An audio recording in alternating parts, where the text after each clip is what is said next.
The conference room door clicked shut, and Brian Caldwell's voice cut through the silence like ice.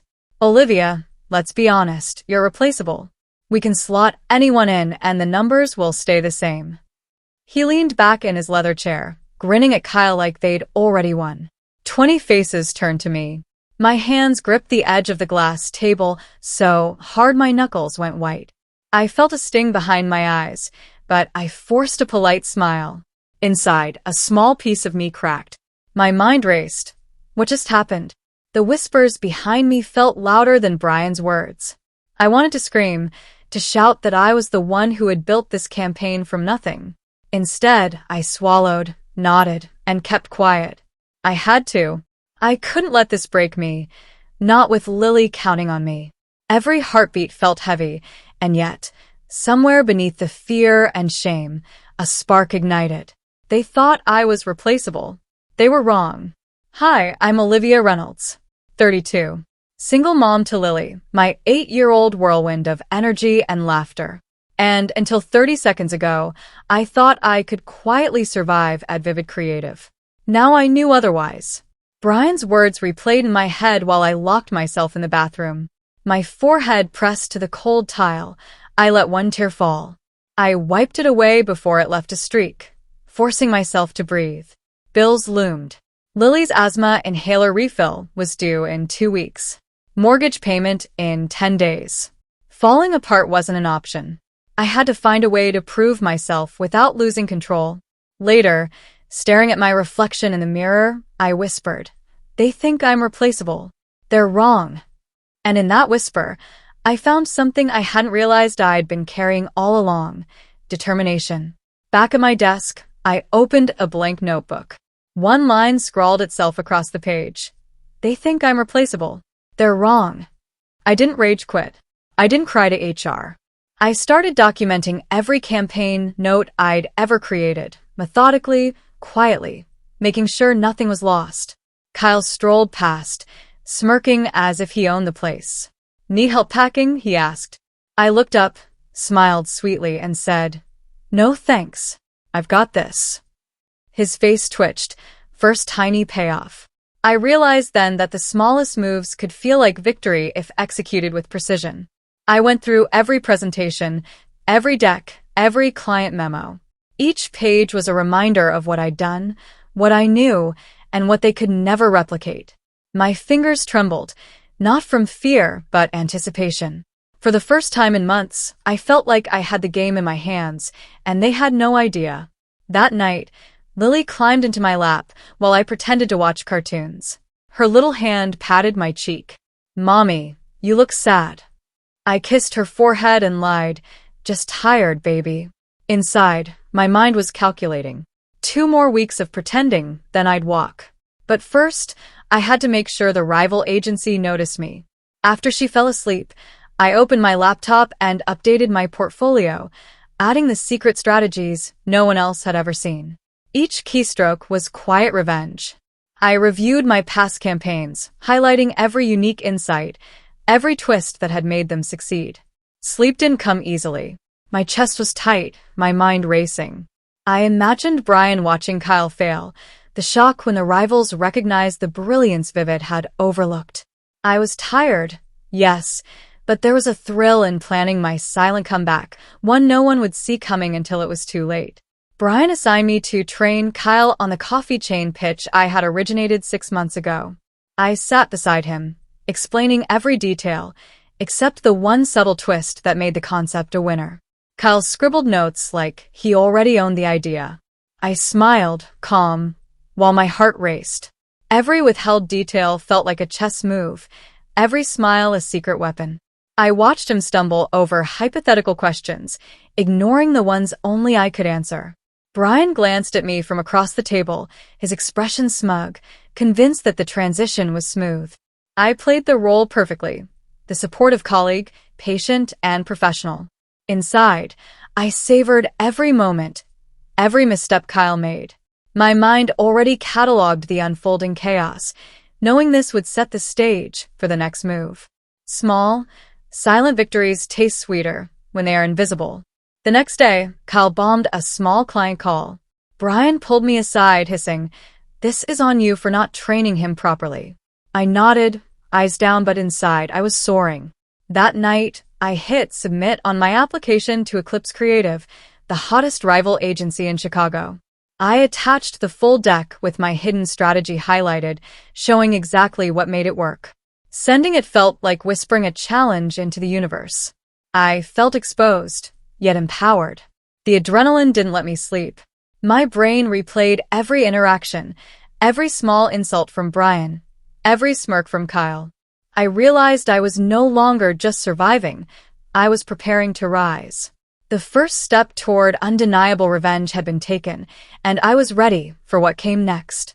The interview at Eclipse was scheduled for 7 a.m. Brian would never know.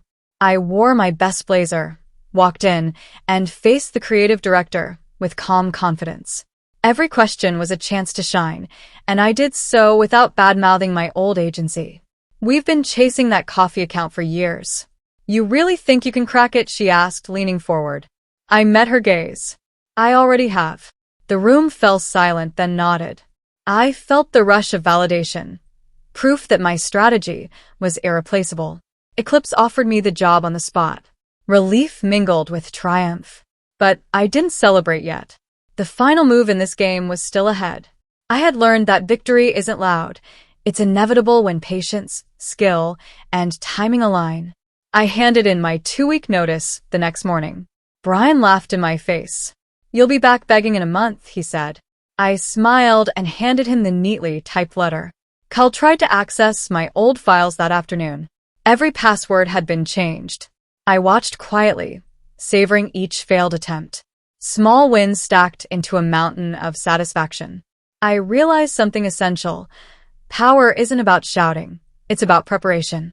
Every moment of meticulous planning, every sleepless night, every patient decision had built to this point. The realization that I was finally untouchable sent a thrill through me, a blend of relief and righteous triumph. Last day at Vivid. Brian made a show of wishing me, "Good luck finding anyone who'll put up with your attitude." The team clapped awkwardly. I hugged the receptionist, whispered goodbye, and walked out without looking back. The elevator ride was quiet, yet inside, my heartbeat was a drum of exhilaration. I thought of Lily sleeping peacefully upstairs, safe from the chaos that had filled my workplace. Finally, my body relaxed, but my mind raced with the strategy ahead. Eclipse was waiting, my secrets intact, my power undisputed. I had survived, and now I would thrive. First day at Eclipse. I met the team and pitched my full coffee chain vision in under 10 minutes. Silence fell like a curtain. Then the creative director stood and clapped. "We're taking this to the client tomorrow." Relief washed over me, but a hint of anxiety lingered. What if Vivid tried to salvage the account without me? I reminded myself. I had prepared every move, accounted for every variable. I sat back, letting the adrenaline settle as I mapped out the next day's strategy. This was no longer survival. This was mastery. The coffee chain client loved my deck, but wanted to see Vivid's pitch too, just to compare. I smiled outwardly while my stomach twisted inwardly. Brian and Kyle would be presenting next week. My mind cataloged every detail they could possibly mishandle. I reviewed the one twist I hadn't shared with Kyle, imagining their faces when it failed to land. The tension was sweet, like the calm before a storm I had orchestrated. Every client note, every deck page, every silent observation had brought me to this apex. I was ready. Vivid's pitch day arrived. I sat in Eclipse's conference room, watching the live stream their team had accidentally left open. Kyle stumbled over the exact twist I'd never taught him. Brian tried to cover, face red, but it only made it worse. The client's feedback was polite but cold. "It's close, but not quite there." Inside, I clenched my fists quietly. Satisfaction mingled with anticipation. This was the first public indication that my strategy was truly irreplaceable. Every step I had taken, every careful choice, was unfolding exactly as I had planned. The stage was set for the ultimate reveal. The next morning, I stood before the client with my full vision laid out. Every color, tagline, emotional beat exactly as I had designed. Silence blanketed the room as I clicked through each slide. Then the client's eyes widened, and the CMO stood up. "This is the one we've been waiting for." Applause erupted.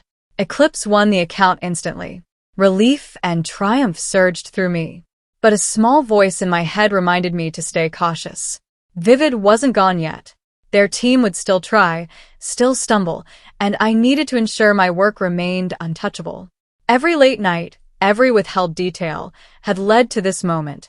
It felt like sweet vindication, yet I knew the story wasn't finished. Word spread fast. Vivid lost their biggest client in a decade. Brian was called into the CEO's office. I didn't check LinkedIn, but curiosity won. His status still read Director of Strategy. For now. I smiled quietly, savoring the irony. Kyle had no idea his missteps had been orchestrated like chess moves. Each failure of theirs reinforced my invisible power, the unreplicable value I'd carried all along. I took a deep breath, letting satisfaction settle into a steady calm. The world had shifted beneath their feet, and I had risen above. 2 weeks later, Eclipse threw me a welcome party. My new boss pulled me aside. "The client said your campaign is the best they've seen in a decade." I thought of Lily's face when I told her we weren't moving out of our house. Tears stung my eyes, happy, raw, grateful. The sleepless nights, the fear, the careful plotting, it all led to this. I could finally exhale, yet I knew my journey wasn't over. There would always be challenges, but now I faced them armed with evidence of my worth and the knowledge that my skill was undeniable. The first twist hit quickly. The coffee chain requested a last-minute revision meeting and invited both agencies. My old team would be in the same room. My new colleagues looked nervous. I stayed calm. I had prepared extensively, reviewed every potential question, and ensured I controlled every detail. Brian would see firsthand the difference between mere imitation and true expertise. Kyle would face the consequences of his mistakes. I reveled in the anticipation quietly. The room felt like a battlefield before a war I had already won. The meeting room felt electric. Brian's eyes locked on mine the moment I walked in. His smirk was familiar, condescending. Kyle looked pale, sweat gathering at his temples. I presented first, flawless, precise, confident. Every slide, every nuance, every twist delivered perfectly. When Brian tried to counter, his presentation lacked soul, their copy failing to capture the strategy's essence. The client cut him off mid-sentence. Satisfaction surged, but I remained composed. My preparation had paid off, and I could feel the shift in power, quiet yet absolute. It seemed over until the client announced a final test.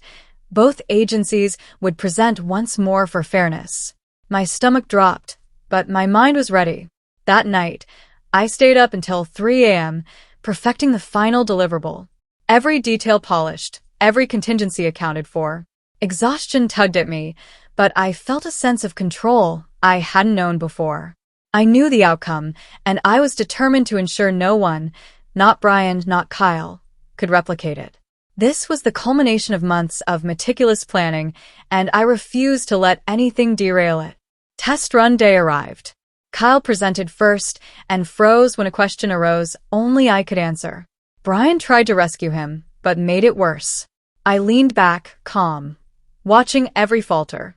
When it was my turn, I delivered the polished version in one seamless take. Silence followed, then the CMO's nod of approval.